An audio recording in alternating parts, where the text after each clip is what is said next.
졸업하고 덕성여대 글로벌융합대학 1학년을 재학 중인 나보연입니다.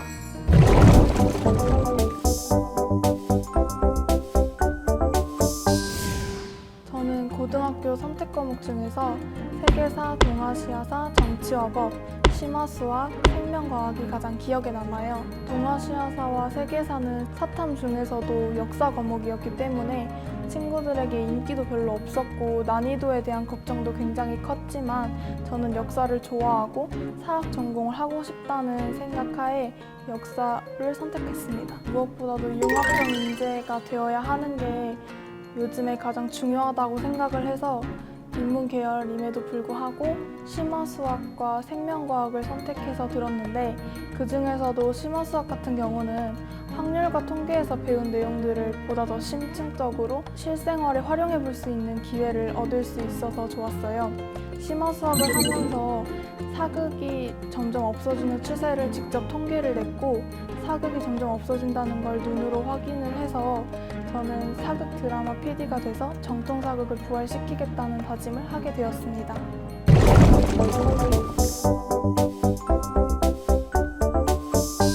저는 어렸을 때부터 놀이공원보다는 한옥과 사극 드라마 촬영장이 더 좋았어요. 그렇기 때문에 자연스럽게 역사에 관심이 가게 됐고 미디어와 글쓰기에도 관심이 많았기 때문에 역사와 미디어, 글쓰기 세 가지의 접점이 사극 드라마 PD라는 생각이 들었고 그래서 중학교 1학년 때부터 사극 드라마 PD라는 꿈을 꾸게 되었습니다. 그러던 중 덕성여대는 1학년 때 다양한 전공을 접해보면서 다양한 학문을 배울 수 있다고 들었기 때문에 저는 덕성여대에 지원하게 되었습니다.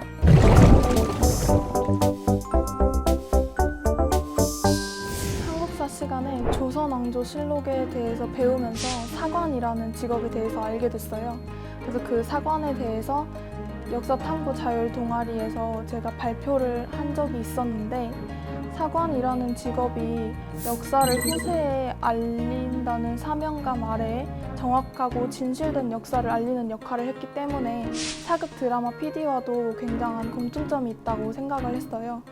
그래서 현대에 이어지고 있는 사극 역사 왜곡 문제점들에 대해서 다시 한번 되돌아보게 됐고 사극 드라마 PD는 역사 왜곡을 하지 말고 정확하고 진실된 역사를 알려야 한다는 생각을 하게 되었습니다.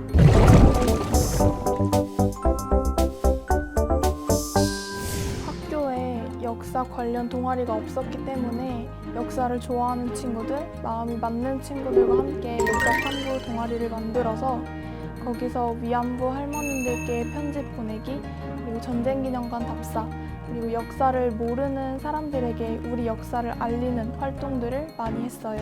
이 동아리 활동은 1학년부터 3학년까지 3년 내내 활동했습니다. 정규 동아리로는 취재력과 글쓰기 실력을 기르기 위해서 교내 신문부에서 기자로 활동했습니다. 기자로 활동하면서 드라마 PD님을 직접 취재하기도 했었는데 그게 큰 도움이 됐던 것 같아요. 사실 저는 교 내에서도 활동을 많이 했지만 교 외에서도 활동을 찾아서 많이 한 편이었어요. 그 중에 하나가 경기도교육청 청소년 방송사 미디어 경청에서 드라마 칼럼니스트로 활동을 했었어요.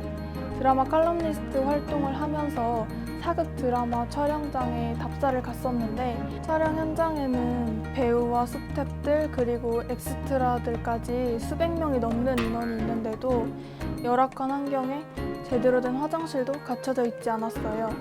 세트장에는 거미줄도 굉장히 많이 쳐져 있어서 엑스트라와 배우들이 연기를 하기에는 굉장히 열악한 환경이라고 생각이 들었거든요.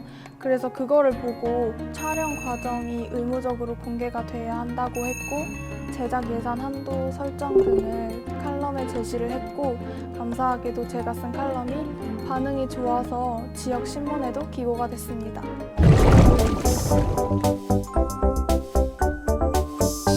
고등학교 1학년 때부터 학생부 종합 전형을 염두에 두고 학교 활동을 했기 때문에 저의 사극에 대한 신념들을 자기소개서에 담으려고 많이 노력했고 그리고 가장 큰 도움이 됐던 건 덕성여대 모의 면접이었어요.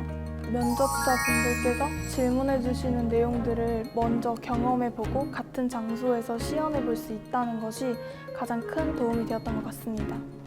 저처럼 성적 편차가 크신 분들은 큰 고민이 많으실 수 있지만 본인이 하고 싶은 확고한 진로가 있다면 그것과 관련된 경험을 많이 해보고 본인의 이야기를 풀어 쓰는 연습을 많이 해보셨으면 좋겠습니다.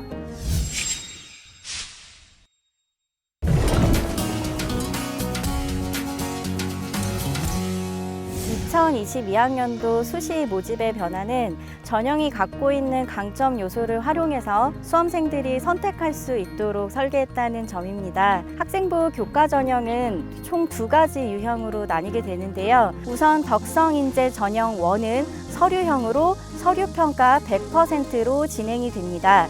수능 최저 학력 기준은 적용되지 않습니다. 그리고 덕성인재 전형 2는 면접형으로 1단계 서류평가 100%와 2단계에서 서류평가 60%, 면접 40%가 반영되는 전형입니다. 이 또한 수능 최저 학력 기준은 적용되지 않습니다. 고교 추천 전형의 경우는 학교장 추천 전형이긴 하지만 추천 인원에 제한은 없습니다. 5학기 중 산출 가능한 국어, 영어, 수학, 사회과학 과목 중에서 등급이 산출되는 모든 과목이 반영되고 있습니다.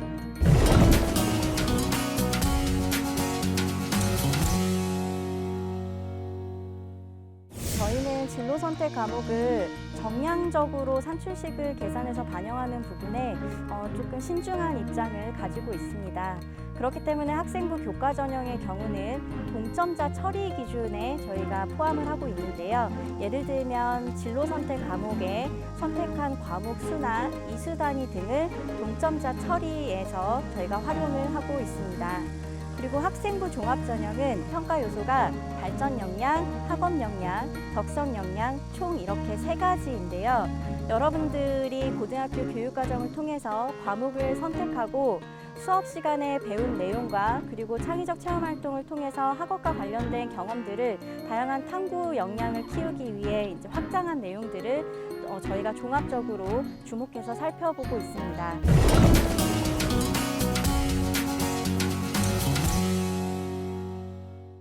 우리 덕성여자대학교의 가장 큰 특징은 수도권 최초로 시행하는 전면적인 자유전공제입니다. 이런 자유전공제는 총 39개의 전공 중에서 유아교육과 약학과를 제외하고 나머지 37개 전공을 단과대학 단위로 통합을 해서 선발을 한다는 점입니다. 이러한 통합 선발이 1년간 학생들에게 충분한 학습과 경험을 부여하고 1년이 지나고 2학년 진입 시에 제1전공은 해당 단과대학 내에서 제2전공은 전체 개설된 전공 중에서 선택하여 이수하는 제도입니다. 특히 제2전공의 경우 선발 인원에도 제한이 없고 전공 선택에도 제한이 없어서 유아교육과와 약학과를 제외하고 37개 전공 중에서 자유롭게 선택을 할 수가 있습니다. 이러한 제1전공과 제2전공의 조합은 무려 1369가지나 됩니다. 이러한 통합 선발의 특징을 입시 방면으로 살펴보면 선발 모집 단위의 선발 인원이 많다는 특징과 충원 현황이 비교적 활발하다는 특징을 가지고 있습니다. 따라서 합격층에 위치한 학생이라면 합격할 가능성이 그만큼 높다고 할 수가 있겠습니다. 이러한 덕성여대의 자유전공제의 특징을 꼭 기억해 주시고 이로 인한 입시적 특징을 잘 살펴봐 주셔서 덕성여대를 원하는 여러분의 성공적인 입시를 기원합니다. 덕성여대를 원하는 여러분의 성공적인 입시를 기원합니다. 작지만 강한 대학, 예쁜 캠퍼스인 덕성여대에서 만나요. 수험생 여러분, 화이팅! 화이팅! 코로나로 인해 더 힘든 수험생활을 보내고 계실 텐데 마지막까지 힘내셔서 올해의 모든 행운이 여러분들께 깃들기를 기도하도록 하겠습니다. 내년에 꼭 덕성여자대학교 캠퍼스에서 만나요. 수험생 여러분, 즐거운 대학생활과 유쾌한 더보들이 기다리고 있습니다. 남은 기간 화이팅! 네, 준비한 대로 열심히 하시면 충분히 좋은 결과 있을 거라고 생각합니다. 꼭 만나길 바랄게요. 제가 학교에 와보니까 언덕이 없는 평지 캠퍼스여서 너무 좋고 그리고 학교가 너무 예뻐서 드라마 촬영에도 많이 사용이 된다고 해요. 드라마 촬영장을 거닐 수 있는 기분도 마음껏 느끼실 수 있습니다. 수험생 여러분들도 내년에 덕성여대 캠퍼스에서 만나 뵀으면 좋겠습니다. 덕성여대에서 만나요.